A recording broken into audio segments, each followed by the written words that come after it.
Hello everyone, welcome to another video. ഇതിൽ നിങ്ങൾ കണ്ട പോലെ നിങ്ങൾക്ക് ഒരു ഓൺട്രപ്രണർ ആവാൻ പറ്റില്ല എന്ന് നിങ്ങൾ വിചാരിക്കുന്നതിന്റെ പേരിലും നിങ്ങൾക്ക് ഒരു ഓൺട്രപ്രണർ ആവാൻ പറ്റില്ല എന്ന് പലരും പറയുന്നതിന്റെ പേരിലും ഒക്കെ ഒരൊറ്റ കാരണമാണ് ബേസിക്കലി ഉള്ളത്.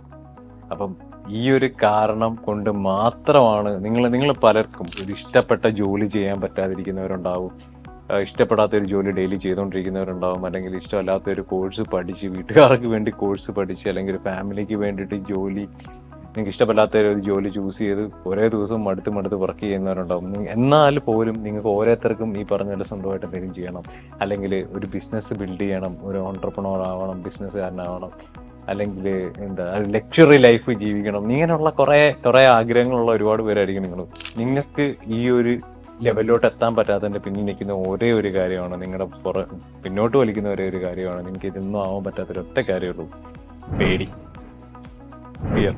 കാരണം നിങ്ങൾ ഒരു ഓൺട്രപ്രണർ ആവാൻ ഇറങ്ങിയിട്ടിരിക്കുമ്പോൾ നിങ്ങൾക്ക് ഒരുപാട് തരം പേടികളുണ്ടാവും. ബേസിക്കലി പറയുകയാണെങ്കിൽ ഒന്നാമത്തെ ഒരു പേടി എന്ന് പറയുന്നത്, നിങ്ങൾക്ക് ഇത് ഒരു ഓൺട്രപ്രണർ ആയിക്കഴിഞ്ഞാൽ സക്സസ് ആവുമോ എന്നുള്ളൊരു പേടിയുണ്ട്.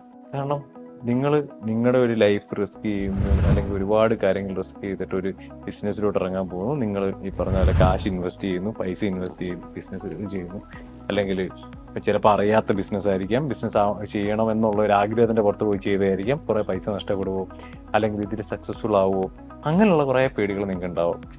പിന്നെ ഈ പറഞ്ഞ പോലെ പൈസയുടെ കാര്യത്തിൽ എന്തായാലും പേടിയുണ്ടാകും. കാരണം ഇത്രയും പൈസ ബിസിനസ്സിന് എന്തായാലും ഒരു ചെറിയ ഇൻവെസ്റ്റ്മെന്റ് പല ബിസിനസ്സുകൾക്ക് ആവശ്യമാണ്. ഇൻവെസ്റ്റ്മെന്റ് ഇല്ലാതെ ചെയ്യാൻ പറ്റുന്ന ഒരുപാട് ബിസിനസ്സുകളുണ്ട്, നിങ്ങൾക്ക് പൈസ ഉണ്ടാക്കാൻ പറ്റുന്ന ബിസിനസ്സുകളുണ്ട്. അപ്പൊ നിങ്ങൾ അത്രയും ബിസിനസ് ചെയ്യണം എന്നുള്ള ആഗ്രഹമുള്ള ആൾക്കാരാണെങ്കിൽ അങ്ങനെയുള്ള ഓപ്ഷൻസ് നോക്കാവുന്നേ ഉള്ളൂ. കാരണം എല്ലാ ബിസിനസ്സുകൾക്കും വലിയ ഇൻവെസ്റ്റ്മെന്റിന്റെ ആവശ്യമില്ല. നമുക്ക് ഒരുപാട് ഡിജിറ്റൽ ബിസിനസ്സുകളുണ്ട്. ഇപ്പൊ കുട്ടികളെ നമ്മൾ പഠിപ്പിക്കുന്നത് ഡിജിറ്റൽ ബിസിനസ്സുകളാണ്. കാരണം കുട്ടികളെ സംബന്ധിച്ചിടത്തോളം അവരുടെ വലിയ ഇൻവെസ്റ്റ്മെന്റോ ക്യാപിറ്റലോ പൈസയൊന്നുമില്ല. അവർക്ക് ഏറ്റവും എളുപ്പത്തിൽ ചെറിയ ചെലവിൽ അവർ കുറച്ച് ഹാർഡ് വർക്ക് ചെയ്യുക, അവരൊരു സ്കില്ല് ഡെവലപ്പ് ചെയ്യുക, ഒരു ഹാർഡ് വർക്ക് ചെയ്യുക എന്നുള്ള രീതിയിൽ ചെയ്തിട്ടുണ്ടെങ്കിൽ അവർക്ക് പൈസ ഉണ്ടാക്കാൻ പറ്റുന്ന പലതരം ഡിജിറ്റൽ ബിസിനസ്സുകളാണ് നമ്മൾ പ്രൊമോട്ട് ചെയ്യുന്നത്. അപ്പൊ ഇതേപോലെ നിങ്ങൾക്കും അത് ചെയ്യാവുന്നേ ഉള്ളൂ. അപ്പൊ നിങ്ങൾക്ക് ഈ പറഞ്ഞ കാശ് പോകുന്നുള്ളൊരു പേടിയില്ല.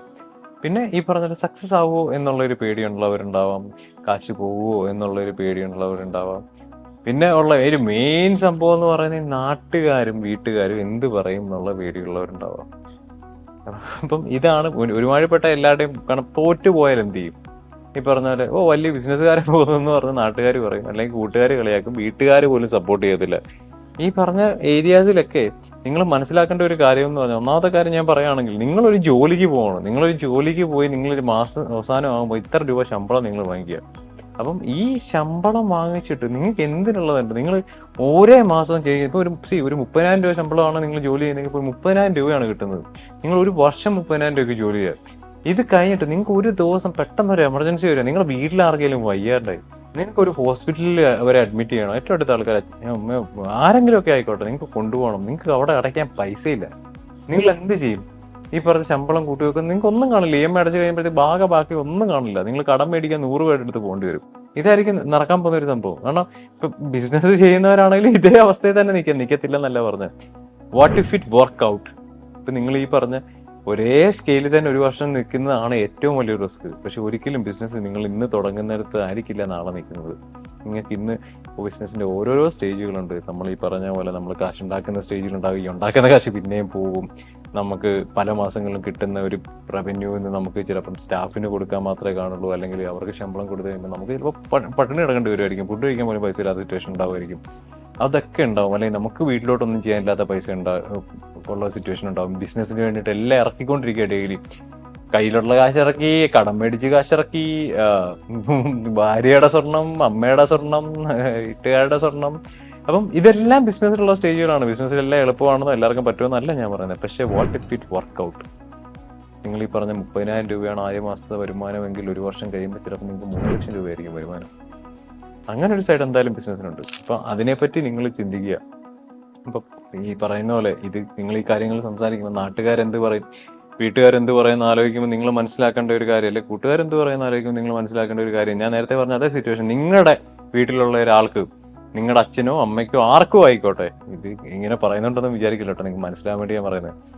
അത് കാരണം ഞാൻ ഈ സിറ്റുവേഷൻ നിന്നിട്ടുണ്ട്, അതുകൊണ്ട് തന്നെയാണ് പറയുന്നത്. അപ്പം അങ്ങനെ വയ്യാതെ വന്ന് അവിടെ നിൽക്കുമ്പോൾ ഈ പറഞ്ഞ ഒരുത്തനും, നിങ്ങൾ ഈ പറഞ്ഞ നാട്ടുകാരോ കൂട്ടുകാരോ ഒരുത്തനും കാണൂല. നിങ്ങളായിരിക്കണം നോക്കണ്ടേ. അവിടെ ബില്ല് എടുക്കണേ നിങ്ങളാ കൊടുക്കണ്ടേ. അവരും ഒന്നും കൊടുക്കത്തില്ല, ഒരിക്കലും കൊടുക്കത്തില്ല, നിങ്ങൾ കൊടുക്കണം. അപ്പം ഈ ഒരു അവസ്ഥയിൽ എത്തുമ്പോഴത്തേക്കും നിങ്ങളാണ് ഇതെല്ലാം സഫർ ചെയ്യേണ്ടത്. അപ്പം നിങ്ങളുടെ ഒരു തീരുമാനത്തിൽ എന്തിന് നിങ്ങൾ അവരുടെ ഒപ്പീനിയൻ എടുക്കുന്നു, എന്തിന് അവർ പറയുന്നത് നിങ്ങൾ കേൾക്കാനിരിക്കുന്നത്?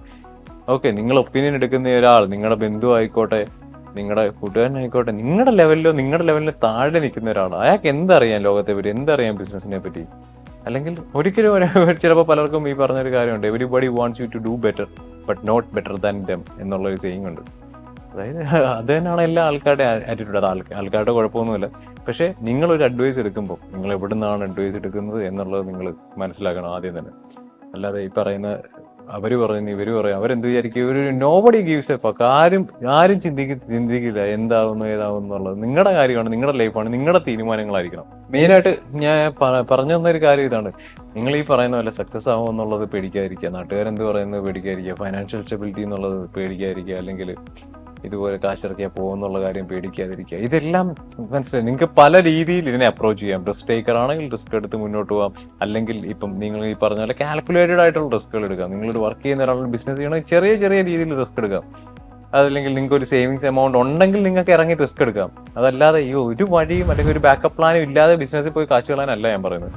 പക്ഷേ ഇതിന്റെ കുറെ അഡ്വാൻറ്റേജസ് ഉണ്ട്. നിങ്ങളുടെ ഏറ്റവും വലിയ റിസ്ക് ഒരിക്കലും ഒരു ബിസിനസിന്റെ പുറകെ പോകുന്നില്ല. നിങ്ങൾ ഒരേ സാലറിയിൽ ഒരേ സമയം 9 to 5 എന്നുള്ള ഒരു ജോലിക്ക് ഡെയിലി ബേസിൽ പോകുന്നതാണ് നിങ്ങൾ എടുക്കാൻ പോകുന്ന ഏറ്റവും വലിയ റിസ്ക്. ഒരിക്കലും ബിസിനസ്സിലോട്ട് കടക്കുന്നതല്ല നിങ്ങളുടെ ഏറ്റവും വലിയ റിസ്ക്.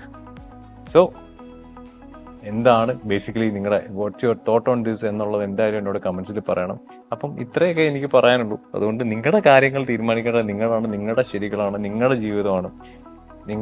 നിങ്ങൾക്ക് എത്തണമെന്ന് ആഗ്രഹമുള്ള ഒരു സ്ഥലത്ത് എത്തണമെന്നുണ്ടെങ്കിൽ ഈ പറഞ്ഞ പോലെ കോടികളും ലക്ഷങ്ങളും ഉണ്ടാക്കിയ ആൾക്കാർ ഒരുപാട് നമ്മുടെ നാട്ടിലുണ്ട്. അവരുടെ ലെവലിൽ നിങ്ങൾ എത്തണമെന്നുണ്ടെങ്കിൽ അവർ കഷ്ടപ്പെട്ട അതേ കഷ്ടപ്പാടുകളും അവരനുഭവിച്ച അതേ സ്ട്രഗിളുകളും സാക്രിഫൈസുകളും എല്ലാം നിങ്ങൾ അനുഭവിക്കണം. എങ്കിലേ അവിടെ ഒരു ഈസി റോഡല്ല ഒരിക്കലും. നിങ്ങൾ അവരുടെ ഒരു ലക്ഷറി ലൈഫ് കാണുന്നുണ്ടാവും, പക്ഷെ അവിടെ എത്താൻ വേണ്ടിയിട്ട് അനുഭവിച്ച കുറച്ച് പ്രയാസങ്ങളുണ്ടാവും, സാക്രിഫൈസുകളുണ്ടാവും. ഇത് നിങ്ങൾ കാണുന്നില്ല. സോ നിങ്ങൾക്ക് അവിടെ എത്തണമെങ്കിൽ ഇതേ പാത്ത് നിങ്ങൾ ഫോളോ ചെയ്തേ പറ്റുള്ളൂ. നിങ്ങൾക്ക് ബിസിനസ്സുകാരനാവണം, വിത്ത് ഈ സ്ട്രഗിൾസ് ഏറ്റെടുക്കാൻ നിങ്ങൾ റെഡി ആയിരിക്കണം. അതാണ് നിങ്ങൾക്ക് വേണ്ട mindset. So ignore the naysayers. ഈ പറഞ്ഞ കാശിൻ്റെതും നാട്ടുകാരുടെയും കുടുംബക്കാരുടെയും കൂട്ടുകാരുടെയും എല്ലാം പേടി അതൊക്കെ മാറ്റി വെക്കുക. നിങ്ങൾക്ക് ഒരു ഓൺട്രപ്രണർ ആവണം, നിങ്ങൾക്ക് ഒരു ബിസിനസ് സ്റ്റാർട്ട് ചെയ്യണമെന്നുണ്ടെങ്കിൽ നിങ്ങളെ വിശ്വസിക്കുക. Trust your instincts, trust your guts and go for it. Okay, so comment your thoughts, obviously comment your thoughts. അപ്പം see you on another video. Until then, bye bye, peace.